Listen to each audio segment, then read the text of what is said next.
Assalamualaikum warahmatullahi wabarakatuh, salam dan bahagia. Perkenalkan, saya Dimas Yogi Pratama dengan NIM 2020008329 dari kelas manajemen 5A4.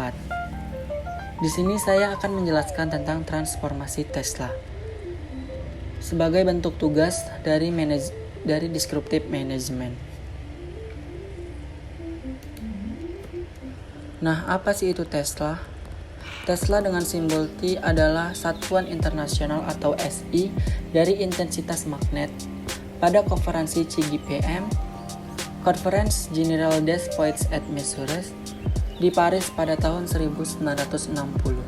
Satuan ini diberi nama untuk menghormati penemunya dari Serbia, Amerika, yaitu Nikola Tesla. Dia seorang ahli listrik yang memberikan kontribusi penting pada bidang keelektromagnetan. Tesla Motors Inc. adalah sebuah perusahaan otomotif yang khususnya mengembangkan mobil sport elektrik atau mobil sport dengan tenaga baterai yang berkecepatan dan bertorsi tinggi.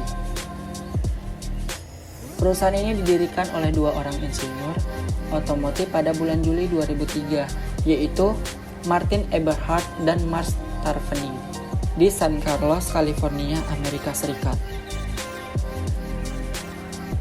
Perusahaan ini dinamakan Tesla Motors sebagai penghargaan kepada Nikola Tesla, seorang insinyur dan fisikawan yang menjadi penemu konsep motor induksi yang medan magnetik atau sekadar informasi satuan medan magnetik dalam fisika Tesla atau WB atau M2 sebagai bentuk penghargaan lain kepada Nikola Tesla.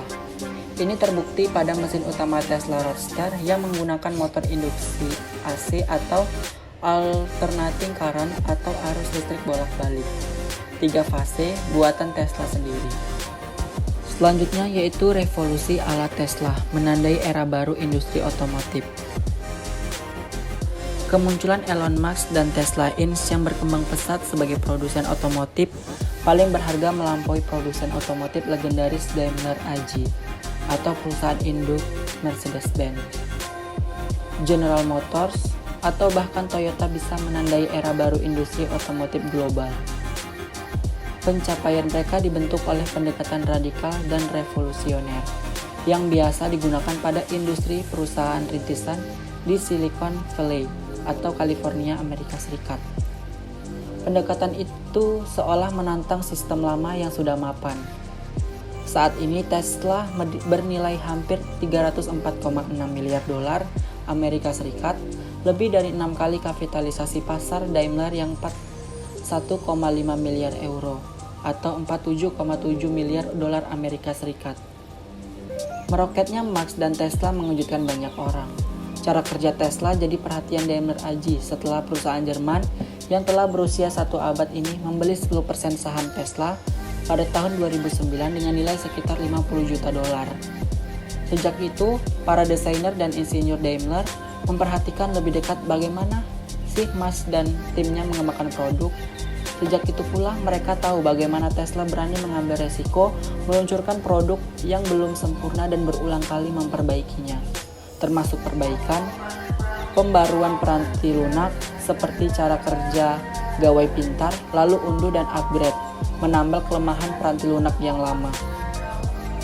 Tenaga ahli Mercedes membantu Tesla dalam pengembangan Tesla Model S, salah satu model terlaris mereka. Sebagai imbalannya, Mercedes bisa mengakses desain baterai listrik Tesla yang fenomenal, khususnya teknologi baterai, kapasitas dan daya jangkau berkendara. Daimler dan Tesla akhirnya berkolaborasi. Selain memesan 1000 unit baterai, Mercedes-Benz dan Tesla bermitra dalam pengembangan sedan Tesla Model S. Kemitraan ini membuat Musk yakin bahwa Model S menjadi kendaraan super terutama bagi pemain pemula seperti dirinya. Tesla Model S meluncur tahun 2012, sementara Mercedes-Benz meluncurkan B-Class hatchback listrik mereka 2 tahun kemudian. Namun di tahun yang sama, kemitraan itu berakhir. 3 sumber di Mercedes-Benz yang terlibat langsung dalam kolaborasi itu menyoroti benturan budaya yang dianut Daimler sebagai pabrikan lama dan Tesla yang mengusung budaya rekayasa mekanik dan industri baru. Pabrikan Jerman itu masih memegang teguh budaya keselamatan dan kontrol jangka panjang, menghargai evolusi dan pendekatan eksperimental. Adapun Marx dan Tesla bekerja dengan pendekatan lebih radikal dan inovasi cepat. Dua pabrikan itu tak ubahnya seperti dua kutub yang berbeda. Baik, mungkin itu saja yang dapat saya sampaikan, lebih dan kurangnya saya mohon maaf. Assalamualaikum warahmatullahi wabarakatuh, salam dan bahagia.